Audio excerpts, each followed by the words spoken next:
আজকে আমি শুরু করছি একটি ইতিহাস দিয়ে। 1966 সালে ইউরোপে একটি সংগঠনের জন্ম হয়েছিল, নাম দেওয়া হয়েছিল ইসকন। তার প্রতিষ্ঠাতা ছিল স্বামী প্রভুপাদ। তার উদ্দেশ্য ছিল সনাতনী ধর্মের মধ্যে ইহুদিবাদের বীজ বপন করা।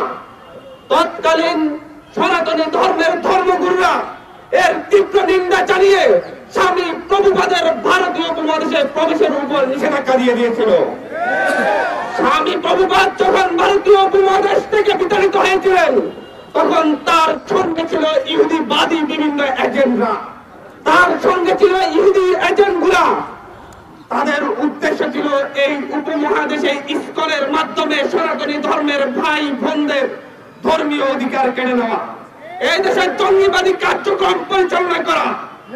আপনারা যদি ইতিহাস লক্ষ্য করেন, রাজধানীর স্বামীবাগের সনাতনী ভাইদের মন্দির এই ইসকনের উগ্রবাদীরা দখল করে নিয়েছে। এই ইসকনের উগ্রবাদীরা সিলেটে 2019 সালে রথ যাত্রায় হামলা করেছিল। এই উগ্রবাদীরা কুড়িগ্রামে একটি গ্রাম থেকে আমাদের সনাতনী ভাই বোনদেরকে তাড়িয়ে দিয়ে ইসকনরা দখল করে নিয়েছিল।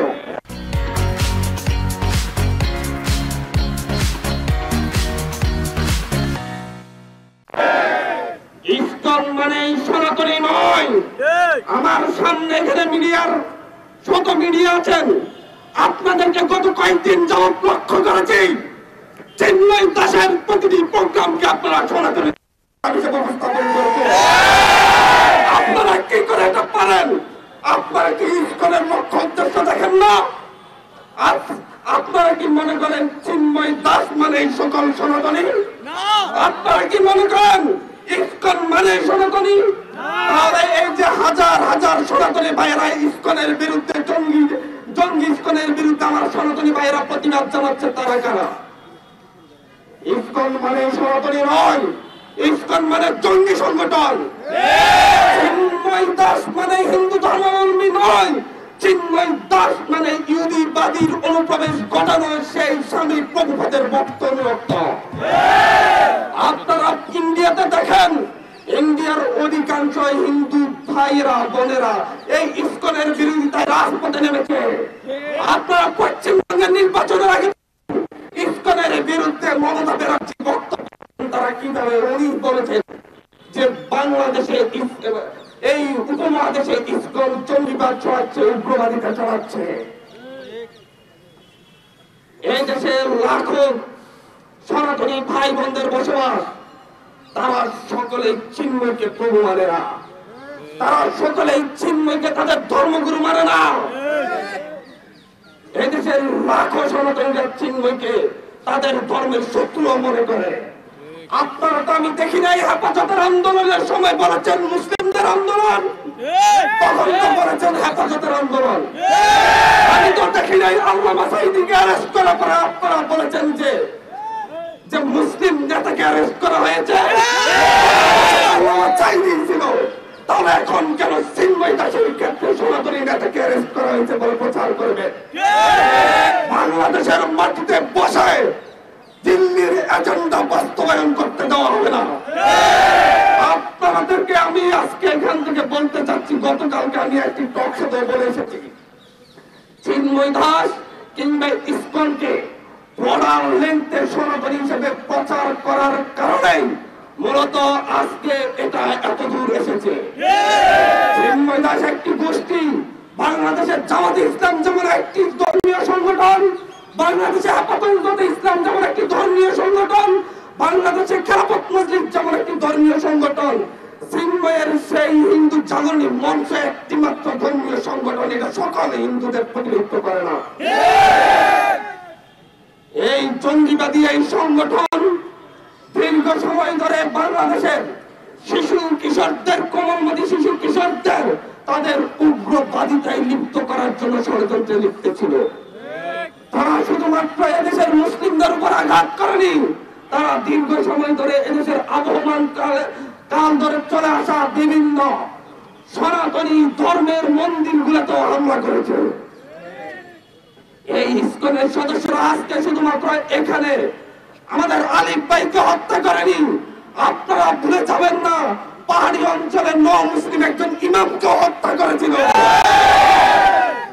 ইতিহাস দেখে দেখে কেন এই জঙ্গিবাদী ইস্কনের বিরুদ্ধে ইস্কনকে নিয়ে কেন নিউজ কভারেজ হয় না?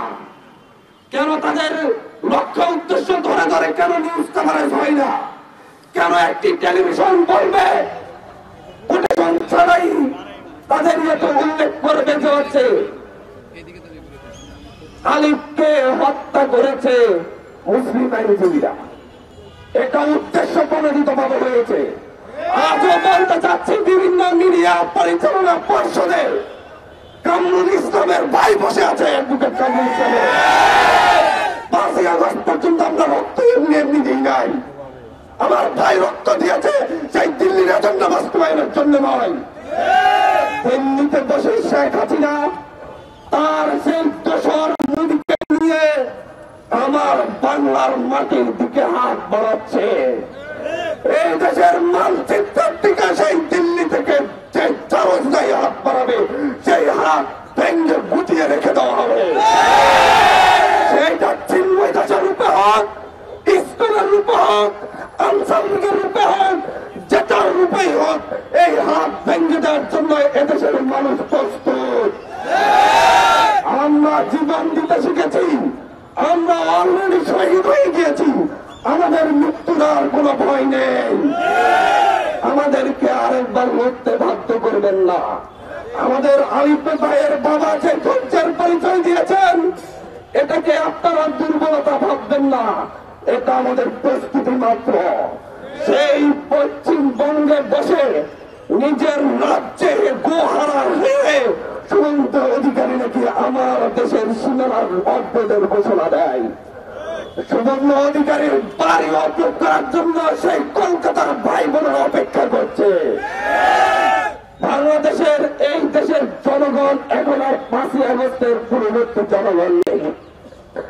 5ই আগস্টের পরিবর্তনের পরে এখন আর এই বাংলাদেশের দিল্লির দালাল আর ইতিহাস গুলা নেই। প্রত্যেকটা কলকাতায় পালিয়ে গিয়েছে, দিল্লিতে পালিয়ে গিয়েছে। বাংলায় যারা আছে সবাই দেশপ্রেমিক।